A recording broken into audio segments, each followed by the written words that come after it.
پاکستانی شناختی کارڈ کے متعلق حیران کن معلومات۔ قومی شناختی کارڈ ہر پاکستانی کی پہچان ہے، مگر بہت ہی کم لوگ شناختی کارڈ نمبر کی ٹیکنالوجی اور اس کی شناخت کے خود کار نظام سے واقف ہوں گے۔ اگرچہ آپ سب لوگ تقریباً روز اپنا شناختی کارڈ دیکھتے ہوں گے، لیکن آج تک آپ کو اس پر لکھے 133 ہندسوں کے کوڈ کا مطلب کسی نے نہیں بتایا ہوگا۔ چلیں آپ کو شناختی کارڈ نمبر کے متعلق معلومات فراہم کرتے ہیں۔ شناختی کارڈ نمبر کے شروع کے پہلے 5 نمبر، ہم مثال کے طور پر ایک شناختی کارڈ نمبر لکھتے ہیں 21201۔ اس میں سب سے پہلے آنے والا نمبر یعنی 2 جو کہ صوبے کی نشاندہی کرتا ہے، یعنی جن لوگوں کے شناختی کارڈ کے نمبر 1 سے شروع ہوتے ہیں وہ لوگ صوبہ خیبر پختونخوا کے رہائشی ہیں۔ اسی طرح اگر آپ کے شناختی کارڈ نمبر 2 سے شروع ہو رہا ہے تو آپ فاٹا کے رہائشی ہیں۔ اسی طرح پنجاب کے لیے 3، سندھ کے لیے 4، بلوچستان کے لیے 5، اسلام آباد کے لیے 6، گلگت بلتستان کے لیے 7۔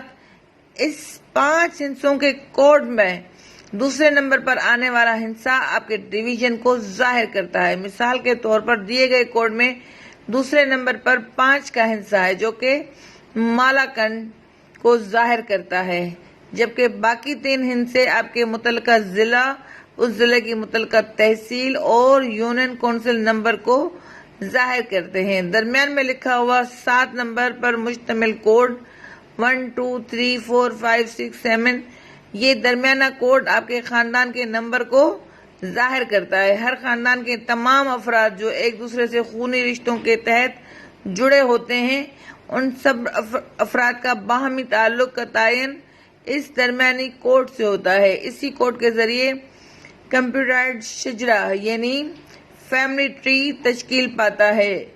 آخر میں ڈیش کے بعد آنے والا نمبر 1، یہ آخری ہندسہ آپ کی جنس کو ظاہر کرتا ہے۔ مردوں کے لیے یہ نمبر ہمیشہ طاق میں ہوگا۔ مثال کے طور پر 1 3 5 7 9، اور خواتین کے لیے یہ نمبر جفت میں ہوگا۔ مثال کے طور پر 2 4 6 8۔